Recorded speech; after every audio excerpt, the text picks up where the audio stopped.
Bismillahirrahmanirrahim. Assalamualaikum warahmatullahi wabarakatuh. Selamat sore, salam sejahtera buat kita semua. Semoga kita selalu dalam lindungan Allah Subhanahu wa taala. Baiklah, di sini saya akan mencoba membahas mengenai topik tentang pemahaman hadis tekstual dan kontekstual menurut Ahmad Hasan dalam sumber hukum Islam. Berawal dari pada pendahuluan, beragam cara para ulama memahami tentang sebuah teks. Ada yang memahaminya melalui pendekatan tekstual dan juga kontekstual.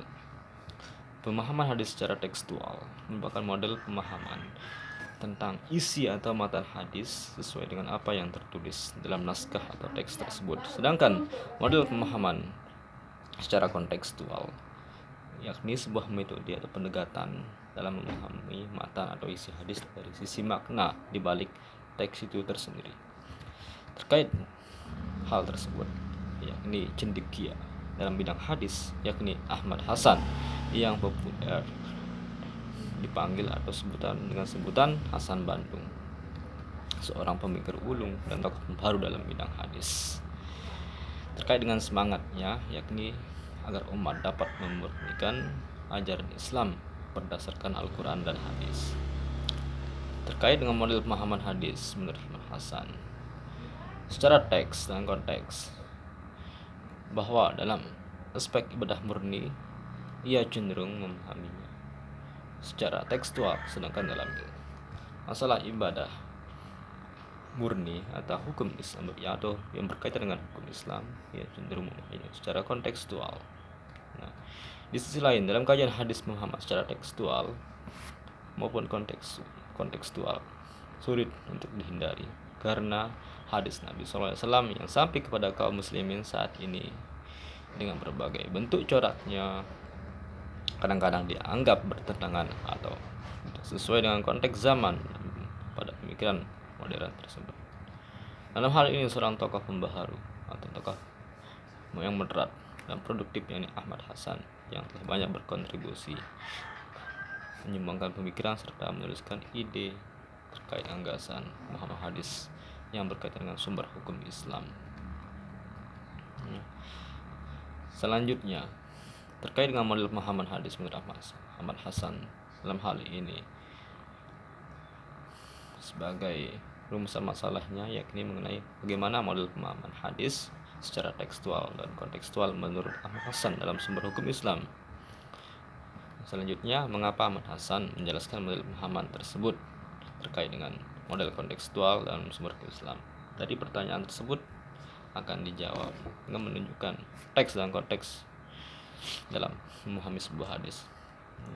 Adapun metodologi daripada penelitian tersebut menggunakan metode kualitatif dan merujuk pada model data kepustakaan atau library research dengan melakukan penelusuran dari beberapa referensi berupa buku, jurnal, dan artikel ilmiah lainnya yang berkaitan dengan topik pembahasan mengenai pemahaman hadis secara tekstual dan kontekstual menurut pandangan dari Ahmad Hasan.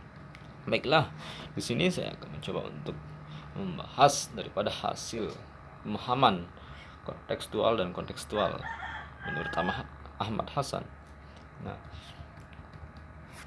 sejak semula Ahmad Hasan telah dikenal sebagai salah satu tokoh pembaharu atau tokoh yang dikenal sebagai penggerak dalam wacana-wacana kontemporer atau kekinian. Sedangkan tajdid yang terkadang dimaknai reform lebih bermakna pada jenis pembaharuan yang digerakkan oleh dinamika internal umat dengan semangat kembali pada Al-Quran dan Sunnah atau hadis. Maka modernisasi lebih menekankan adanya inspirasi dari dunia barat yang tengah mengalami kemajuan dan kemudian mencoba mengintegrasikannya ke dalam konteks Islam. Dalam konteks ini, pembaharuan yang dilakukan oleh Ahmad Hasan lebih tepat disebut sebagai tajdid yang berwujud reform karena penekanannya pada dua dasar pokok Al-Quran dan As-Sunnah. Nah, dalam menghadapi hadis melalui aspek ibadah murni, Hasan memahaminya secara tekstual sebab baginya ibadah harus dijalankan sesuai dengan agama. Baginya seorang mukallaf yang meninggalkan salat bukan karena tidur atau lupa, ia tidak wajib untuk menggantinya. Sebab bila ia menggantinya berarti ia telah melakukan ibadah yang tidak diperintahkan oleh agama. Selanjutnya mengenai persoalan muamalah atau hukum, Hasan sangat kontekstual dalam hadis. Misalnya hadis mengenai memotong kumis dan memelihara jenggot. Hasan mengatakan bahwa Rasulullah memerintahkan umat Islam harus mengambil tindakan yang berbeda dari orang Majusi dan musyrik dalam hal jenggot dan kumis. Mereka kaum Majusi tidak memelihara jenggot, tapi memelihara kumis. Karena ini menurut Ahmad Hasan tak lain karena zaman Rasulullah kaum musyrik dan Majusi memakai pakaian yang sama dengan kaum muslimin. Ketika itu secara fisik tidak adanya perbedaan, maka Rasulullah menyuruh umat muslim untuk memanjangkan jenggot.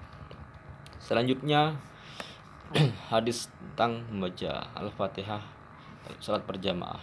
Nah, pembacaan surat Al-Fatihah pada saat salat termasuk rukun yang harus dikerjakan.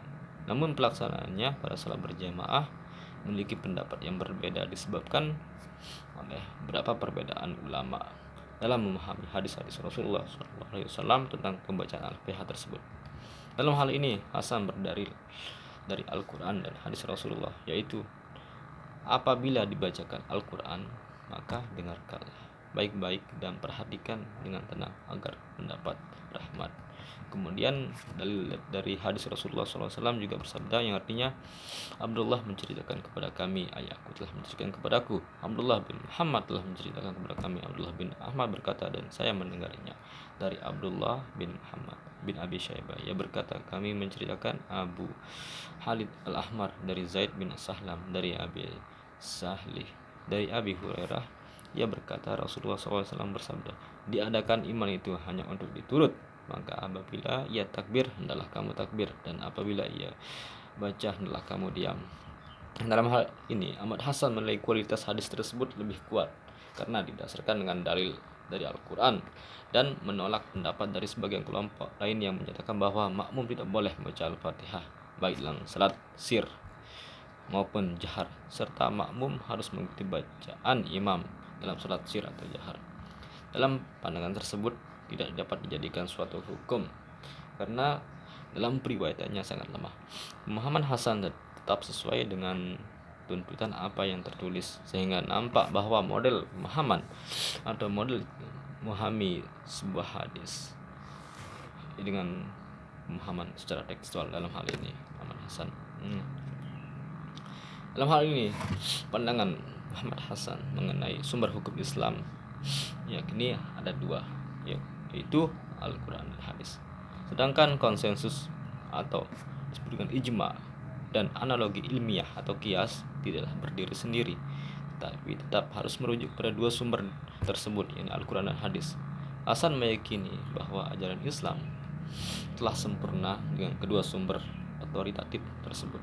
Hasan hanya mengikuti ijma yang dilakukan sahabat sebab ia percaya bahwa mereka tidak akan menentukan sesuatu hukum bila tidak ada landasan yang datang dari Nabi Muhammad SAW.